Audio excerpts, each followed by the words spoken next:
मुख्यमंत्री डॉक्टर यादव ने कहा कि समय और प्रलय दोनों के स्वामी महामृत्युंजय बाबा श्री महाकाल को मेरा दंडवत प्रणाम। मंचासीन गुरुजनों एवं साधु संतों के समक्ष शीश दबाते हुए मैं यहां उपस्थित सभी श्रद्धालु गणों और जनता जनार्दन का हार्दिक अभिनंदन करता हूं। बाबा श्री महाकाल की नगरी उज्जैन, जो सदा से ही धार्मिक और आध्यात्मिक ऊर्जा का केंद्र बिंदु है, आज श्रीमद् भागवत गीता के पाठ से और अधिक भव्य, दिव्य और ऊर्जामयी लग रही है।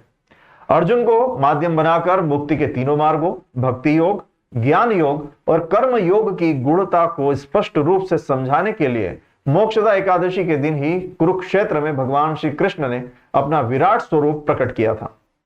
श्रीमद् भागवत गीता के रूप में ज्ञान का संदेश दिया। वेदों का सार उपनिषदों में है और उपनिषदों का निचोड़ श्रीमद् भागवत गीता में है।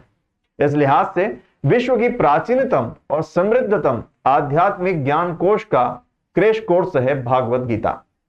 आजकल धर्म का अर्थ केवल पूजा पद्धति से जोड़ा जाता है, लेकिन सनातन संस्कृति में धर्म का वास्तविक अर्थ आदर्श आचरण संहिता था। श्रीमद् भागवत गीता जीवन जीने के उसी आदर्श आचरण का प्रकटीकरण है। मुख्यमंत्री डॉक्टर यादव ने कहा कि भगवान श्री कृष्ण का मध्य प्रदेश व उज्जैन से गहरा नाता है। भगवान श्री कृष्ण ने कंस वध के पश्चात उनके पिता को राजा बनाया व स्वयं उन्होंने उज्जैन के सांदीपनि आश्रम में आकर 64 कलाओं की शिक्षा प्राप्त की। ये बात मनुष्य के जीवन में शिक्षा के महत्व को दर्शाती है और शिक्षा की सनातन परंपरा से मध्य प्रदेश व उज्जैन का गहरा नाता जोड़ती है। महाभारत के युद्ध में भगवान श्री कृष्ण ने नारायणी सेना कौरवों को दी और स्वयं पांडवों के पक्ष में रहे। भगवान श्री कृष्ण के द्वारा प्रशिक्षण प्राप्त नारायणी सेना का अनुशासन इतना श्रेष्ठ था कि उसके सैनिकों ने युद्ध भूमि से पलायन नहीं किया, बल्कि अंत तक युद्ध में डटे रहे। यह भगवान श्री कृष्ण की अद्वितीय प्रशासनिक दक्षता का अद्भुत उदाहरण है। मुझे इस बात की प्रसन्नता है, गीता जयंती के पावन पर्व पर आज उज्जैन में भी बड़ा आयोजन हुआ। हमारे मोटिवेशनल स्पीकर विवेक बिंद्रा जी भी आए, उनने अपना कार्यक्रम किया।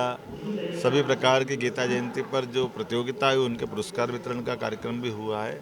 मुझे इस बात का और ज़्यादा आनंद है, भगवान कृष्ण यही शिक्षा ग्रहण करने के बाद अपनी शिक्षा को अपने उस चुनौतीपूर्ण समय में अपने मुंह से निकालकर जो उनने अर्जुन का मार्गदर्शन किया, अपनी आत्मा के साथ न्याय किया, एक तरह से गीता के प्रादुर्भाव का बीज अगर कहीं है तो वो उज्जैन है, सांदीपनि आश्रम है। आचार्य सांदीपनि के उनने शिष्यत्व को गौरवान्वित किया। मेरी अपनी ओर से सर एक रिकॉर्ड भी बना है, आज गीता का पाठ कराए एक साथ रिकॉर्ड बना है। बिल्कुल बड़ा रिकॉर्ड बना है। एक तरह से ये बड़ी बात है और ये इसको और बढ़ते जाना चाहिए। सर मध्य प्रदेश में आयुष्मान